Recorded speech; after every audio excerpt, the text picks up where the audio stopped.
नमस्कार दोस्तों, ढोल में पोल चैनल में आप सब मित्रों का हार्दिक स्वागत करता हूं। दोस्तों, राम राज्य की बहुत तारीफ़ की जाती है सब जगह के। राम राज्य में बड़े आनंद होते थे। राम राज्य में प्रजा बड़ी सुखी थी। कोई किसी से लड़ता झगड़ता नहीं था, कोई झूठ नहीं बोलता था, कोई चोरी नहीं होती थी, किसी को कोई मरण शोक नहीं होता था, कोई असमय मौत मरता नहीं था। लेकिन आप देखेंगे दोस्तों, वाल्मीकि मुनि कृत रामायण में ही किस तरह से राम राज्य का वर्णन किया है, जो कि बड़ा रोचक है और आप इसको सुनकर ही जान पाएंगे दोस्तों कि राम राज्य कैसा था। अतः आपसे अनुरोध करता हूं कि आपके आज के इस रोचक और दिलचस्प वीडियो को अवश्य देखें दोस्तों। आइए देखते हैं कि राम राज्य का वर्णन कैसा था, राम राज्य कैसा था। राम राज्य में सबको सर्वदा आनंद ही आनंद रहा करता था। उस समय न कहीं चोरी होती थी, न लड़ाई झगड़ा ही होता, न कोई किसी की निंदा करता और न कोई भयग्रस्त रहता था। राज्य में कोई शत्रु न थे और वह सर्वदा बल वाहन से समृद्ध था। समस्त ऋषिगण हृष्ट पुष्ट थे और राज्य निवासी सुंदर सोने चांदी के आभूषणों से लदे रहते थे। सभी इष्ट आपूर्त आदि धार्मिक कृत्य होते रहते थे और सबकी खेती धन धान्यों से पूर्ण रहती थी। आशय यह कि सारा देश सुरम्य था, प्रजा संतुष्ट थी। सारे देश में राम राज्य कहाँ था? अयोध्या में ही तो राम राज्य था। सारे देश में कहाँ था राम राज्य? सबकी रहन सहन में उन्नति थी। गोचर भूमि में सुंदर घास उत्पन्न होती थी। गो रूपी धन का बाहुल्य था तथा समस्त देश देव मंदिरों से परिपूर्ण था। राज्य के समस्त ग्रामों में यज्ञ के सुंदर खंबे गड़े हुए थे। खंबे गड़े रहते थे, पशुओं की बलि दी जाती थी खम्भों से बांध बांध के। प्रजा धन धान्य से सर्वदा परिपूर्ण रहा करती थी। सर्वदा उत्तमोत्तम फूलों और फलों से बाग बगीचे लदे रहते और समस्त राज्य में कृषि वाटिकाएं बनी हुई थीं। सर्वत्र देश में कितने ही सरोवर थे जो उत्तमोत्तम कमल पुष्पों से सर्वदा पुष्पित रहा करते थे। सर्वदा अट्टहास करती हुई कितनी ही नदियां राज्य की भूमि पर प्रवाहित हो रही थीं। राज्य से कुछ ही स्थान जनशून्य थे, यानी जंगल थे। से समस्त पृथ्वी मनुष्यों से परिपूर्ण, समस्त पृथ्वी, देखिए अयोध्या नहीं, समस्त पृथ्वी मनुष्यों से परिपूर्ण थी। कितनी लंबी लंबी फेंकी हैं दोस्तों, आप देखें। उस समय सारे मनुष्य कुलीन थे, कहीं अन्याय का नाम नहीं था। सारे मनुष्य कुलीन थे, कहीं अन्याय का कोई नाम नहीं था और न कहीं धन की न्यूनता थी। फिर भी सीता जी का परित्याग हुआ, केवल जो है उसके अपवाद के कारण। लोक में अपवाद हो रहा था, सब लोग जो है निंदा कर रहे थे राम जी की। इस भय से उन्होंने सीता जी को निकाल दिया और जो है शूद्र तपस्या करते हुए ब्राह्मणों ने मरवा दिया कि शूद्र कोई तपस्या कर रहा है, ये बड़ा अनर्थ हो रहा है, हमारा पुत्र मर गया। और वशिष्ठ के कहने से रामचंद्र जी ने शूद्र शंभू का सिर काट डाला तपस्या करते हुए। तो ये कहते हैं कि कोई कुलीन नहीं था, कहीं अन्याय का नाम ही नहीं था और न कहीं धन की न्यूनता थी। समस्त स्त्रियों में लज्जा विद्यमान थी और पंडितों में कोई विशेष भ्रम नहीं रहता था। पंडितों में कोई भ्रम नहीं था। उस समय देश में कुटिल एवं टेढ़ी मेढ़ी गति से प्रवाहित होने वाली नदियां ही थीं। टेढ़ी मेढ़ी गति से प्रवाहित होने वाली ही नदियां थीं। प्रजा में कुटिलता नहीं थी कि नदियों की बात आ जाती है फिर प्रजा की बात आ जाती है। प्रजा में कोई कुटिलता नहीं थी। केवल कृष्ण पक्ष की रात्र में ही तम अंधकार था और ये बात वही कह सकता है जो उस समय देखता होगा। हो सकता है वाल्मीकि जी जो है उस समय देखते रहे होंगे और इसीलिए वो ऐसी बातें लिखते हैं। तो ये मानना पड़ेगा दोस्तों कि जो कुछ लिखा है उन्होंने सही लिखा है। और दोस्तों, हम जो है यही अपना लक्ष्य रखते हैं कि इन धर्म ग्रंथों में लिखी हुई बातें आज देखी जाएं, पढ़ी जाएं और समझी जाएं कि इनमें कितनी सच्चाई है, कितनी अवैज्ञानिकता है, कितना इनमें वैज्ञानिकता है, कितना मिथ्या है, कितना कल्पना है। ये दोस्तों जो है मैं पढ़ के सुना रहा हूँ, ये बड़ा रोचक है और ये जो है कोई मामूली पुस्तक नहीं। और मैं अपनी तरफ से कुछ नहीं कहता, क्योंकि हमारा जो है उद्देश्य वैज्ञानिक विधि से, वैधानिक विधि से समस्त धर्म ग्रंथों की पढ़ाई करना, उनको जानना समझना, अपने विवेक से उनका जो है तर्कशील अध्ययन करना और समझना और उनकी प्रासंगिकता को देखना, उनके गूढ़ रहस्यों को समझना, ये हमारा लक्ष्य है दोस्तों। क्योंकि अब तक हम लोग शूद्र लोग जो है इनको पढ़ने से वंचित रखे गए, शिक्षा से वंचित रह गए। लेकिन आज हमारा परम धर्म बन जाता है, परम दायित्व बन जाता है कि हम अपने इन धर्म ग्रंथों को पढ़ें और उनमें देखें कि कितना ज्ञान विज्ञान है दोस्तों। तो ये जो है मेरे हाथ में है, देखिए मेरा बहुत अध्ययन है और मैं करीब 40 साल से इन ग्रंथों का अध्ययन कर रहा हूँ। लेकिन आज मेरा सौभाग्य है कि यूट्यूब के माध्यम से आप लोगों तक ये बात पहुँचाने का प्रयास कर रहा हूँ, क्योंकि आप लोगों ने शायद ही इन ग्रंथों को देखा और पढ़ा हो दोस्तों। श्री मद वाल्मीकि महामुनिकृत शतकोट रामचरितमानस 110 आनंद रामायण सारकांड, ये इसमें 9 कांड हैं, 9 कांड संपूर्ण। श्री मद वाल्मीकि रामायण, श्री शिव पुराण महाभाषा, श्री योग वशिष्ठ भाषा, श्री मद भागवत का अनुवाद रूप, सुख सागर और महाभारत आदि ग्रंथों के अनुवादक एवं अनेक पुस्तकों के मूल रचयिता पंडित श्री रामलगन पांडे विशारद जी, ये जो हैं इसके लेखक हैं। इन्होंने मद वाल्मीकि रामायण का ये अनुवाद किया है। रूपेश ठाकुर प्रसाद प्रकाशन, कचौड़ी गली वाराणसी से। ये बड़ी प्राचीन और प्रसिद्ध पुस्तक है, वाल्मीकि मुनिकृत है दोस्तों। संस्कृत में मिलती है, लेकिन मेरे पास ही हिंदी का इसका अनुवाद है, मैं आपकी समक्ष प्रस्तुत कर रहा हूँ इसी में से। तो आगे क्या होता था कि प्रजा में कोई कुटिलता नहीं थी, केवल कृष्ण पक्ष की रात्र में ही अंधकार होता था, किंतु मनुष्यों में तम अथवा तामस गुण दृष्टि नहीं आता था। सब मनुष्यों के भाव सात्विक थे, यानी सभी मनुष्य सत्वगुणी थे। स्त्रियां रजवती होती थी, रजस्वला होती थीं, किंतु पुरुषों में राजस गुण नहीं थे। पुरुषों में राजस गुण क्यों हो जाएंगे? राजस गुण तो राजाओं में होते हैं, प्रजा में कोई पुरुषों में राजस गुण नहीं थे। धनमद में कोई अंधा नहीं होता था, बिल्कुल धन की कोई लालसा नहीं करता था, और कोई भोजन पान के कष्ट नहीं पाता था। भोजन के लिए कोई भूखा नहीं मरता था, कष्ट नहीं पाता था। राजपुरुषों में कोई अन्याय दृष्टि नहीं थी। राजपुरुषों में राजपुरुष तो एक ही थे, महाराज रामचंद्र जी, और तो कोई राजपुरुष थे नहीं, उनके भाई थे। तो राजपुरुषों में कोई अन्याय दृष्टि नहीं थी, फिर भी शूद्र शंभू को मारा था, अन्याय दृष्टि नहीं थी। दंड केवल कुल्हाड़ी कुदाल और पंखों में ही दृष्टि आता था, यानी डंडा जो है किसमें? कुल्हाड़ी में लगता ही है, कुदाल में लगता ही है, और पंखों में ही दृष्टि आता था। राजा को प्रजा पर दंड देने की कोई आवश्यकता ही नहीं पड़ती थी। सूर्य का ताप केवल क्षत्रियों पर ही लगता था। देखिए क्या विलक्षण बात, यानी क्षत्रियों को ही सताता था सूर्य का ताप, जो हम तान के चलते हैं छाता, क्षत्रियों पर ही लगता था। प्रजा को कोई मानसिक ताप नहीं होता था। केवल रथ हाँकने वाले सारथियों के ही हाथ में पास यानी चाबुक रहता था। मनुष्यों को फांसी नहीं होती थी, न बंधनों में बांधे जाते थे, कितना ही अपराध कर लें। जड़ता केवल बातों या जल में ही रहती थी, जड़ता केवल बातों या जल में ही रहती थी, किंतु मनुष्यों में जड़ता यानी मूर्खता नहीं थी। कुष्ठ रोग केवल औषधों में ही था, मनुष्यों में कुष्ठ रोग नहीं होता था। केवल रत्नों में ही छिद्र होता था, माला में डालने के लिए रत्नों में ही छिद्र होता था, और केवल मूर्ति बनाने वाले के हाथ में ही शूल दृष्ट आते थे, अन्यत्र नहीं। ऐसी कोई भी वस्तु दुर्लभ नहीं थी। दुर्लभता थी तो पातक की, पापी नहीं होते थे। उस समय केवल हाथी मत वाले होते थे, मनुष्य नहीं। हाथी मत वाले हुआ करते थे, मनुष्य मत वाले नहीं हुआ करते। देखिए क्या विचित्र रोचक प्रसंग है। जल की तरंगों में ही युद्ध आता था नजर, अन्यत्र नहीं। जल की तरंगें ही युद्ध करती रहती थी, अन्यत्र कहीं युद्ध नहीं होता था। वृक्षों में ही कंटक होते थे, कांटे जो है वृक्षों में ही होते थे, अन्यत्र कहीं नहीं होते थे कांटे, रास्ते आदि में। केवल हाथियों में ही मानहानि, फिर हाथियों की बात आ गई, मानहानि थी। मानहानि किस में थी? केवल हाथियों में ही थी। मनुष्यों में सर्वत्र ही विहार होता था, विहार करते रहते थे मनुष्य, किंतु किसी की उर स्थली यानी छाती हृदय ऐसी दृष्टि नहीं आती थी जो हार रहित हो। ऐसी कोई छाती नहीं थी जिसमें हार नहीं पहना गया हो। गुण विश्लेष अर्थात प्रतंच्या का वियोग केवल वाणों को था, पुरुषों में गुण का अभाव नहीं था।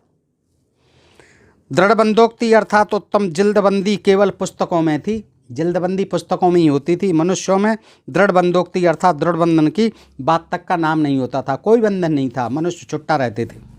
केवल जो है पुस्तकों की ही जिल्द बांधी जाती थी। शिव जी के भक्तों में कोई दंड यानी कर नहीं लिया जाता था, शिव जी के भक्तों से कोई टैक्स नहीं लिया जाता। यदि कोई भिक्षुक था तो केवल ब्रह्मचारी, केवल सन्यासी ही चीवर वस्त्र धारण करते थे। देखिए चीवर वस्त्र जो है, कौन से सन्यासी? जो बौद्ध सन्यासी श्रमण होते थे, यानी वो ही धारण करते थे। केवल सन्यासी ही चीवर वस्त्र धारण करते थे। बौद्ध धर्म के भंते आदि जो भिक्षु होते थे वो ही चीवर वस्त्र धारण करते थे, और ये उसी समय का लिखा हुआ है। सन्यासी ही चीवर वस्त्र धारण करते थे। चीवर वस्त्र धारण करते रहे हैं बौद्ध धर्म के भंते भिक्षुक जो है, यही संत जो है करते रहे हैं, और ये उसी समय की लिखी हुई है जब बौद्ध धर्म अपनी चरम सीमा पर था। दोस्तों, इन चीज़ों से थोड़ी थोड़ी बातों से ही मालूम पड़ जाता है। चंचलता थी तो केवल भ्रमर में, भवनों में चंचलता थी। इस प्रकार गुणज्ञ रामचंद्र का राज्य था, ऐसा देखिए। क्योंकि श्री रामचंद्र जी धर्म तत्ववेत्ता और परम प्रतापशाली थे। चिरकाल तक उन्होंने राज्य किया, 10,000 वर्ष तक, ये नहीं लिखा ना, चिरकाल तक उन्होंने राज्य किया। उन्होंने अनेक प्रकार की खाइयों से सुसज्जित करवा के अयोध्या को अपनी राजधानी नियुक्त किया। अयोध्या के चारों तरफ खाइयाँ बनवा दी थी। उन्होंने धर्मपूर्वक प्रजा पालन कर प्रजा की सर्वाधिक उन्नति की। वे शत्रुओं के हृदय में सूर्य के समान सर्वदा तपते थे, मित्रों के लिए चंद्रमा के समान शीतल थे। सम्रांगण में इंद्र के समान अपने धनुष को चमकाते हुए शत्रु सैन्य रूप मेघों को उड़ा देते थे। वे सर्वदा ऐसा ही कृत्य करते हुए दृष्टि आते थे। महाराज रामचंद्र सर्वदा धर्मराज की ही न्यायी धर्माधर्म की विवेचना युक्त कार्य किया करते थे। जो दंड के योग्य नहीं होता था वे उसे दंड नहीं देते थे, और जो दंड के योग्य होता था उसे अवश्य ही दंड देते थे। एक तरफ बातें हो रही है, कोई पापी नहीं था, कोई झूठ नहीं बोलता था, किसी को बंधन में नहीं रखा जाता, कोई दंड नहीं दिया जाता था किसी को, लेकिन यहाँ कहते हैं जो दंड के योग्य होता था उसे अवश्य ही दंड देते थे। शत्रु समूहों को बांध रखने में वे साक्षात यम थे। शत्रु रूप राक्षसों का भी उन्होंने उपकार किया था। संसार में राम सर्वोपरि महात्मा थे। वे संसार की रक्षा करने में सर्वदा तत्पर रहते और सबके लिए प्राण के समान प्रिय थे। वे श्रेष्ठ पुरुषों की धन से सहायता करते, श्रेष्ठ पुरुषों की। अब श्रेष्ठ पुरुष तो आप समझ ही सकते हैं दोस्तों कौन होते थे। फिर भी सर्वदा कुबेर के समान धनाध्यक्ष बने रहते थे। शत्रुओं को भयभीत करने के लिए वे रुद्र के समान थे। समस्त विश्व देवों द्वारा उनकी स्तुति होती और सर्वदा सब उनका भजन करते रहते थे। साध्यों के लिए 12 देवताओं के लिए भी असाध्य थे, और वसु अर्थात धन की अधिकता से 8 वसुओं से भी श्रेष्ठ से। धन की अधिकता बहुत थी, इसलिए वे वसुओं से भी 8 वसुओं से भी श्रेष्ठ थे। वे साक्षात नवग्रह स्वरूप थे, 9 ग्रह का स्वरूप थे। अश्विनी कुमारों के समान सर्वदा सुंदर रूप धारण किए रहते थे। वे असाधारण पराक्रमी, मर्दगणों से भी श्रेष्ठ एवं कितने ही सद्गुणों से श्रेष्ठ थे। उन्होंने 36 त्रसितों को प्रसन्न किया था। वे समस्त विद्याधरों के शिरोमणि थे। उन्होंने अपने गान माधुर्य से गंधर्वों का भी अभिमान नष्ट कर दिया था। गान विद्या बहुत अच्छी गाते थे सुरीली तान में। उन्होंने गंधर्वों का भी अभिमान नष्ट कर दिया था रामचंद्र जी। संसार के जितने भी यज्ञ राक्षस थे उन्होंने स्वर्ग के समान कमनीय राम के दुर्ग की रक्षा की थी। यज्ञ राक्षसों ने उनके स्वर्ग के समान कमनीय राम के दुर्ग की रक्षा करते थे। देखिए राक्षस करते थे यज्ञ राक्षस। अब यज्ञ राक्षस तो आप समझ सकते हैं दोस्तों कौन होते हैं। स्वर्गलोक के हाथी भी राम के हस्त समूह से पराजित हो गए थे। स्वर्गलोक के हाथी भी पराजित कर दिए थे रामचंद्र जी ने। वे सर्वथा ही सर्व विजयी थे। उन्होंने संसार के दारिद्र्य को लक्ष्मी द्वारा भगा दिया था। अब आप नहीं कह सकते कि वाल्मीकि रामायण जो है ये आनंद रामायण वाल्मीकि जी ने नहीं लिखी है। देखिए क्या तारीफ़ की है, पुल बांध दिए हैं तारीफ़ के। इससे सिद्ध होता है कि वाल्मीकि जी कई रामायण लिख चुके हैं। अध्यात्म रामायण, वाल्मीकि रामायण और ये आनंद रामायण और भी कई रामायण। उनके वाम भाग में सीता जी विराजमान रहा करती थी, जिससे उनकी शोभा बढ़ जाती थी। वे सबसे उग्र तथा शत्रुओं के नगर को विजय करने में सिद्धहस्त हो चुके थे। उनमें समस्त गुणों का समावेश था। इससे वे सर्वोपरि पूर्ण थे। भाइयों और पुत्रों सहित उन्होंने बड़ा ही सुंदर राज्य किया था। वे विविध क्रीड़ाओं में रत सर्वदा प्रसन्न रहते और सीता नित्य उनके पैर धोया करती थी। देखिए सीता जी कितनी भक्त थी, फिर भी उनका परित्याग कर दिया था। रोजाना पैर धोया करती थी। भाइयों और पुत्रों सहित उन्होंने बड़ा ही सुंदर राज्य किया था। राम के राज्य काल में प्रजा सर्वदा सुखी और हृष्टपुष्ट रहती थी। ये भूतकाल की भी बात कर रहे हैं, बहुत सुंदर राज्य किया था। और वर्तमान में भी आ जाते हैं कि राम के राज्य काल में प्रजा सर्वदा सुखी और हृष्ट पुष्ट रहती थी।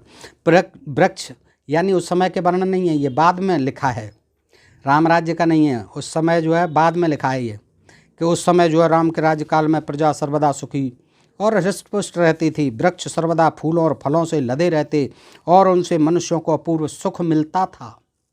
उनके राज्य मंडल में सब एक पत्नी व्रती थे। यानी ये बाद में लिखी गई है, राम राज्य के बाद में कल्पना से लिखी गई है, ऐसा ही प्रतीत होता है। भूतकाल की बात हो रही हैं। स्त्रियों में भी ऐसी कोई नहीं थी जो अपने पातिव्रत धर्म का पालन न करती हो। कोई ब्राह्मण भी ऐसा नहीं था जो बिना पढ़ा लिखा हो। कोई क्षत्रिय भी ऐसा नहीं था जो शूरवीर नहीं हो। वैश्य भी कोई ऐसा न था जो अर्थोपार्जन कला से अनभिज्ञ हो, यानी व्यापार में कमजोर हो, मंद बुद्धि का नहीं था कोई, सब व्यापारी बड़े होशियार थे। सीता राम के शासन काल में, सीता राम दोनों का लिख दिया, सीता राम के शासन काल में राज्य के सभी शूद्र अन्य कोई वृत्ति यानी पेशा, धंधा, मजदूरी आदि न करके एकमात्र द्विजों, ब्राह्मणों, क्षत्रियों और वैश्यों की ही सेवा करते थे। किसी क्या करेंगे, और कुछ नहीं करना था, बस इन्हीं की सेवा करते थे और उन्हीं के टुकड़ों पर पलते थे। टुकड़ों से आशा समझ रहे हो दोस्तों, जो दे देते थे वही खाते थे। और ये निश्चित है, जब कोई और धंधा ही नहीं करने दिया जाता था उन्हें, केवल हमारी सेवा करो और हमारी रोटी खाओ, और वो भी उनकी कृपा पर बासी कूसी जैसी भी मिल जाती थी, बची खुची वही खाना होता था। ये बिल्कुल स्पष्ट बात है कि कहते हैं कि सीताराम के शासनकाल में राज्य के सभी शूद्र अन्य कोई वृत्ति न करके, कोई धंधा नहीं कर सकते थे, केवल एकमात्र पेशा था उनका, यही धंधा था। द्विजों, ब्राह्मणों, क्षत्रियों और वैश्यों की ही सेवा करते थे। 479 पृष्ठ पर है दोस्तों, पढ़ लेना, राज्य कांड है। राम राज्य में ब्रह्मचारी अपने ब्रह्मचर्य की रक्षा में तत्पर, गुरुकुल के अधीन रहकर के वेदाध्ययन में ही तत्पर रहते थे। ब्राह्मणों के लड़के बस वेदाध्ययन में ही करते रहते थे, ब्रह्मचर्य रह करके आश्रमों में, गुरुकुलों में मांग करके लाते थे और गुरुओं का पेट भरते थे और वहीं वेदाध्ययन करते थे। कोई भी अपनी श्रेणी से आगे नहीं जाना चाहता था, हिम्मत ही नहीं थी। अपना जो वर्ण था, श्रेणी थी, उसी में ही काम करना था, उसी के अंदर ही रहना था।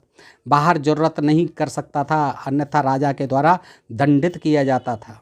शूद्र जो है कोई काम नहीं कर सकता था सिवा सेवा के। और सारे ग्रंथों में सेवा ही धर्म है, सेवा ही धर्म है। गीता ले लो, रामायण ले लो, महाभारत ले लो, वेद ले लो, उपनिषद ले लो, सब में शूद्रों का काम यही है। कोई भी मनुस्मृति ले लो, स्मृति ले लो, संहिता ले लो, शूद्रों का काम कोई नहीं है, अन्य कोई वृत्ति नहीं अपनाएगा शूद्र, केवल तीनों वर्णों की सेवा करेगा, अपने से उच्च तीनों वर्णों की। और दोस्तों ये सब आप पढ़ रहे हैं दोस्तों, किस तरह से एक विशेष वर्ण को, शूद्र वर्ण को, बहुसंख्यक वर्ग को, जो भारत की उन्नति में बहुत योगदान दे सकता था। भारत कभी गुलाम नहीं रहता अगर इन लोगों को मनुष्य ही समझा जाता, अपने बराबर ही समझा जाता। लेकिन ये विडंबना देखिए, इस देश की दुर्भाग्य देखिए कि जिसको हमारा धर्म बताया गया, जिस धर्म के बंधन में हमको बांधा गया, जिन धर्म ग्रंथों का हमें उपदेश दिया गया, जो ग्रंथ हमारे लिए लिखे गए, उनमें हम शूद्रों को किस तरह से पशु का जीवन जीने के लिए बाध्य कर दिया। और आज भी यही हालात है।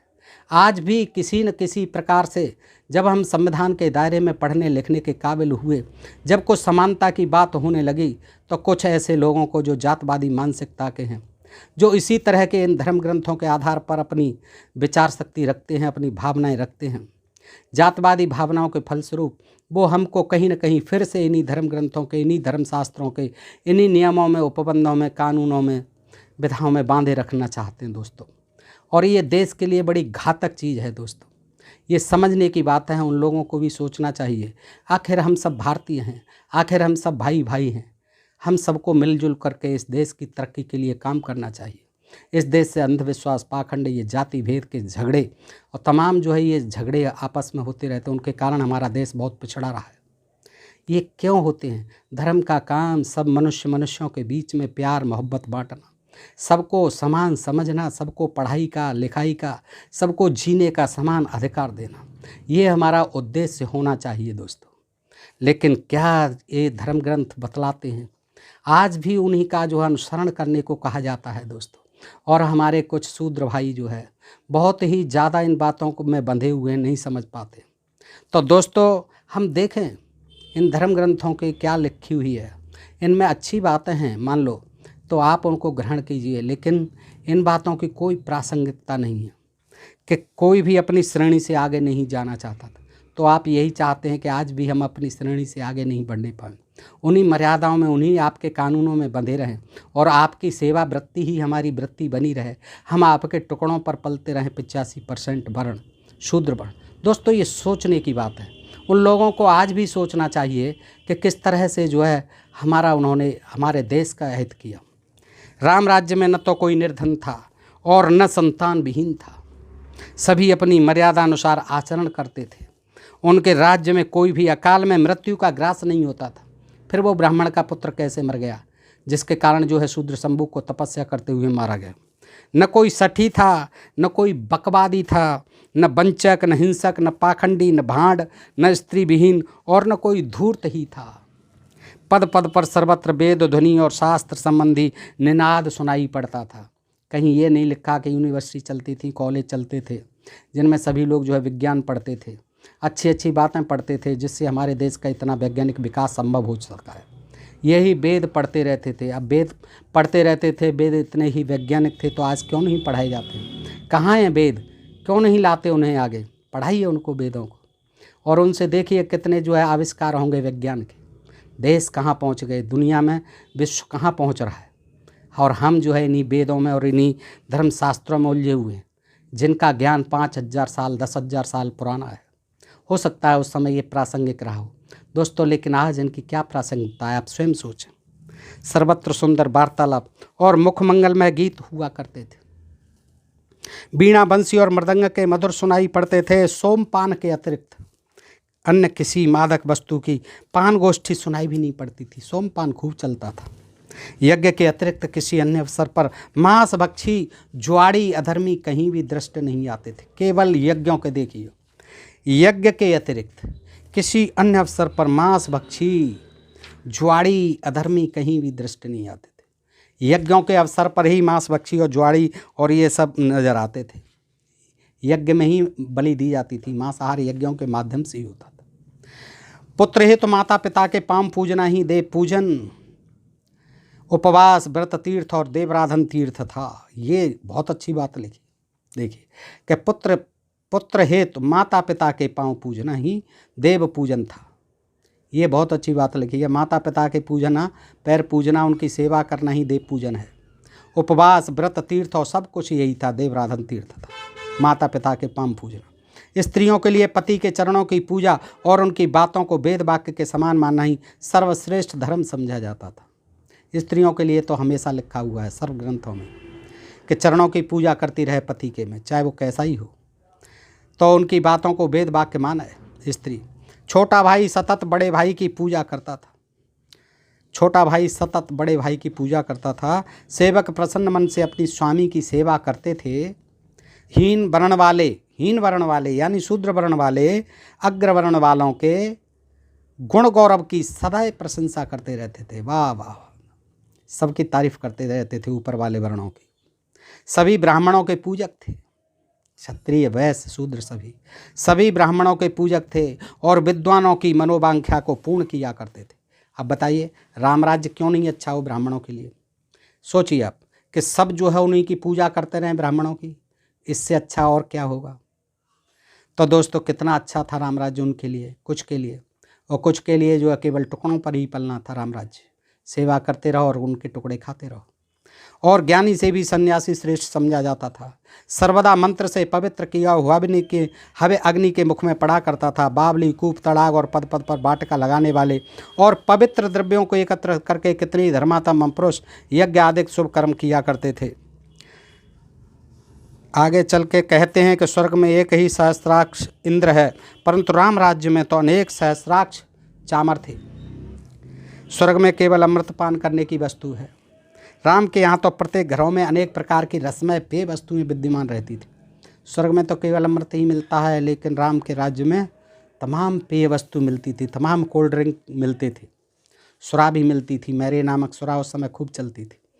सोमपान तो चलता ही था, आप देख चुके हैं।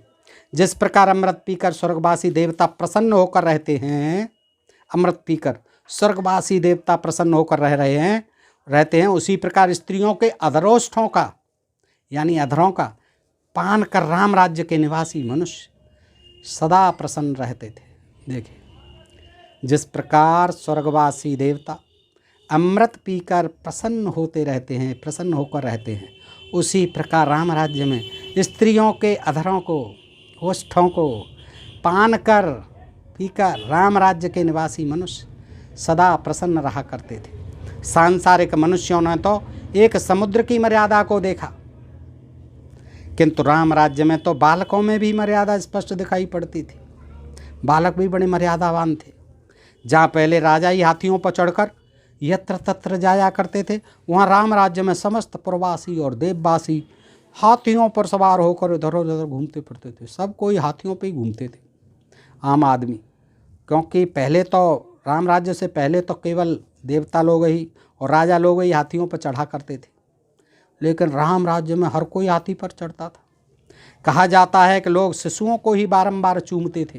पहले राम राज्य से पहले तो शिशुओं को ही, बच्चों को ही बारंबार चूमते थे, किंतु राम राज्य में लोग अपनी अपनी स्त्री को सानंद दिन रात में अनेकों बार चूमते थे। देखिए क्या आनंद आता था। यानी राम राज्य से पहले कहा जाता है, मैं अक्षर से सुना रहा हूँ दोस्तों, मैं अपनी तरफ से कुछ नहीं कह रहा हूँ। देखिए क्या विचित्र वर्णन किया है वाल्मीकि महाराज ने। कहा जाता है कि लोग शिशुओं को ही बारंबार चूमते थे। पहले ये बताया जाता है कि शिशुओं को ही चूमा जाता था, किंतु राम राज्य में लोग अपनी अपनी स्त्री को सानंद दिन रात में अनेकों बार चूमते थे। जैसे और कोई काम ही नहीं था, आनंद लेते रहते थे, चूमते रहते थे अधरों को, गालों को। पहले फाल्गुन मास में ही रंग और सुगंधित वस्तुएं डालकर एक दूसरे पर छोड़कर होली खेलते थे, रंग बिरंगी। यानी राम राज्य से पहले तो केवल रंग से और सुगंधित वस्तुएं डालकर ही होली खेली जाती थी, लेकिन राम राज्य में लोग सर्वदा वैसे खेल किया करते थे। अतएव राम राज्य सर्वथा ही मंगलकारी, कल्याणप्रद और अनुपमेय था। दोस्तों, इस प्रकार का राम राज्य था। पहले जो है लोग रंगों से खेलते थे, सुगंधित वस्तुएं डालते थे, लेकिन यहाँ तो तरह तरह के खेलों से होली खेलते रहते थे लगभग तो साल भर, और इस तरह से आनंद लेते रहते थे। शूद्र जो है सबकी सेवा करते रहते थे, ब्राह्मण जो है मौज लेते रहते थे, उनको तमाम दान दिए जाते थे, और वे केवल अध्ययन करते थे, यज्ञ कराते थे, तपस्या कराते थे, तपस्या खुद करते थे। तो इस तरह से राम राज्य में बड़े आनंद आ रहे थे। सभी स्त्री पुरुष जो आभूषणों से लदे रहते थे, कोई निर्धन नहीं था, कोई गुंडा नहीं था, केवल यज्ञों के अवसर पर ही मांसाहार होता था। मांसाहारी उसी समय दिखाई देते थे, जुआड़ी और ये अधर्मी तभी दिखाई देते थे यज्ञों के अवसर पर, बाकी कभी नहीं दिखाई देते थे। दोस्तों, इस तरह से देखा, लेकिन सीता का परित्याग भी रामचंद्र जी ने किया। शूद्र शंभु की हत्या भी की, ब्राह्मणों के कहने पर की, ब्राह्मण का पुत्र मर गया बताया गया, और शूद्र तपस्वी की हत्या की। दोस्तों, ये रामायण में ही लिखा है, हम अपनी तरफ से कुछ नहीं कहते। तो ये कहना कि राम राज्य था, राम राज्य कहीं आनंददायक था, तो इनको पढ़ने से ये ज्ञात होता है कि वो केवल एक वर्ण यानी ब्राह्मण वर्ण के लिए ही आनंददायी था। बाकी तो सब अपने अपने वर्णों के काम करते थे, और शूद्रों का काम तो वो जो आज था वो पहले भी था। शूद्र जो है बेचारे आज भी सेवा कर रहे हैं और करते रहेंगे इन धर्मशास्त्रों के अनुसार, जब तक वे पढ़ेंगे लिखेंगे नहीं और जब तक उन्हें रोजगार के अवसर नहीं मिलेंगे। दोस्तों, आज के लिए इतना ही। बताइए आपको ये प्रसंग कैसा लगा। ऐसे ही प्रसंग जानते रहने के लिए ढोल में पोल को सब्सक्राइब करते रहें। आज के लिए इतना ही दोस्तों, फिर मिलते हैं ऐसे ही किसी प्रसंग के साथ, और तब तक के लिए आप सबका हृदय से आभार, नमस्कार, जय हिंद, जय भारत दोस्तों।